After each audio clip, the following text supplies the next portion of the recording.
n'ai pas à rougir de mon parcours. Ironiquement, j'ai causé ma perte sur ce vote en faisant une friméca anonyme. Mais bon, je pense que ma perte sur ce jeu était garantie par mon manque de popularité de toute façon.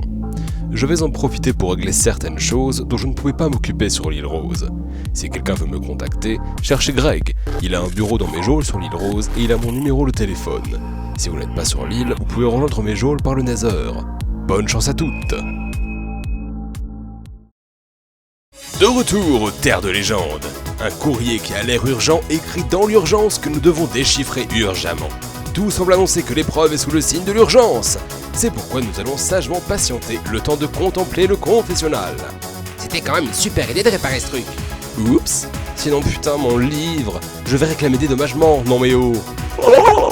Je vais être honnête, j'ai aucune idée de ce qui s'est passé. Ah bien. Les gars, est-ce gay de frites au four? Oui, c'est gay, surtout sur la tête. Ne partez pas sans moi, laissez-moi vous suivre. Alors voyons cette lettre. Pour rappel, elle a été dictée par Sharknado, écrite par Thunderfire, d'après une découverte de Chapeau Magique. Un véritable travail d'équipe. Malheureusement, on comprend rien. Notre assistant préféré a trouvé de quoi nous aider. Malheureusement, le livre était dans un sale état. Tant pis. Je constate que toutes les lunes ont déchiffré le même message. Et il est particulièrement alarmant. Tu devrais le lire, Zer. 1 minute. Es-tu sûr que tout le monde l'a trouvé? Oui. En tout cas, tout ce que j'ai reçu dit la même chose. Observe mieux. Tu n'as que 10 réponses sur les 11. Ça alors? Quelle réponse me manque-t-il? Il s'agit de celle de Note, qui a déclaré forfait sur cette épreuve. Ainsi donc, elle ne pourra pas gagner l'immunité. Déclarer forfait n'arrive pas souvent, mais j'aimerais en profiter pour annoncer qu'à partir du top 10, ce ne sera plus possible. Tout comme les abandons ne seront plus remplacés. On en reparlera plus en détail après le prochain conseil. En attendant, voici les résultats de tout le monde. Vous avez été départagé par le temps. C'est donc la vitesse qui choisira. À la 10e place avec presque une demi-heure, Mikoun. Il n'y a pas à voir honte cependant, ce n'était pas une épreuve facile. À la 9e place, Burger aux pâtes. Il a réussi à déchiffrer en un peu plus de 23 minutes. À la 8e place, avec 19 minutes et 38 secondes, c'est Cobalt. Bravo! Mais ce ne sera pas suffisant. À la 7e place, en 19 minutes tout pile, Friméca. Tu n'as peut-être pas gagné, mais tu as le mérite d'avoir ce chiffre rond, et pour cela tu reçois une étoile. À la 6e place, en 17 minutes 07, Magique. Voilà qui conclut cette moitié du tableau des scores. Passons à présent au top 5. À la 5e place, en 13 minutes 11, il s'agit de Shae. Incroyables efforts, mais cela ne suffira pas hélas. À la 4e place, en 12 minutes 12, Floran. Et pendant longtemps tu as été première, car le top 3 n'est constitué que de retardataires qui ont répondu le tout dernier jour. Sans doute la pression qui les a fait aller aussi vite. À la 3e place, en 11 minutes 22, tout pile 1 minute de moins.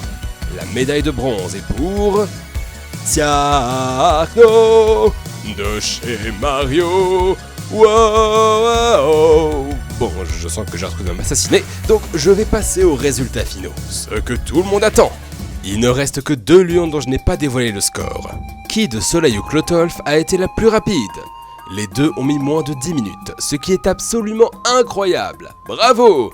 Ça donne envie de faire gagner les deux, mais changer les règles en plein milieu d'une épreuve, c'est pas mon genre. Enfin, la plupart du temps. Bref, la deuxième a mis 8 minutes 10, tandis que la grande gagnante a mis 7 minutes 11. C'est moins d'1 minute d'écart. Le verre de jus d'orange d'immunité va entre les mains de Clotolf. Félicitations, tu seras intouchable lors du prochain conseil. Tu as ta place assurée dans le top 10 de Rosé. Mais qui seront les 9 qui vont te rejoindre? Pour cela, vous devrez... Zer, tu n'as même pas lu le contenu de la lettre. Ah oui, tu as raison. Alors voyons. Chers amis Nereid, un intrus dangereux rôde sur l'île, il s'agit de Greg. Il est armé, faites attention. Comment? Un individu armé quelque part sur l'île? Mais c'est qui ce Greg? Souviens-toi, les Auréales l'avaient rencontré lorsqu'elles cherchaient à restaurer leur pouvoir de l'urne. Il s'agit d'un élève du professeur Sequoia. Ah ça y est, je me souviens. Mais que fait-il ici avec une quelconque arme? Et surtout, comment est-il entré? Sur l'île, il n'y a que nous, les candidats, l'équipe technique, le...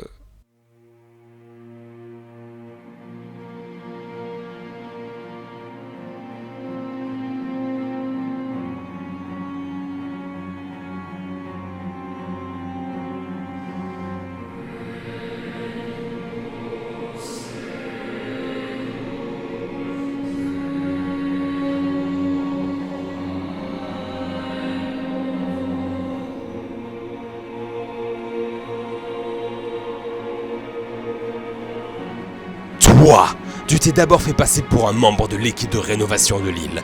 Puis tu as rejoint l'équipe technique. Ce livre que tu as apporté, c'est sûrement toi qui l'as mis dans cet état, pour qu'on ne soit pas au courant de ce que tu manigançais. Mais voyons, Zer, il ne s'agit là que de Paul. Tout le monde le connaît. Oh mon Dieu, Paul était grec depuis le début. Comment il a fait ça? Il a certainement l'air d'avoir des choses à se reprocher. Je lance une enquête tout de suite. Bon, ne vous en préoccupez pas, on va s'en charger. Il ne nous échappera pas. En attendant, le jeu continue.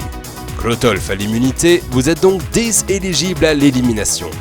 Qui devra partir à la porte d'entrée du top 10? C'est à vous d'en décider. On voit tout ça la prochaine fois dans Osez!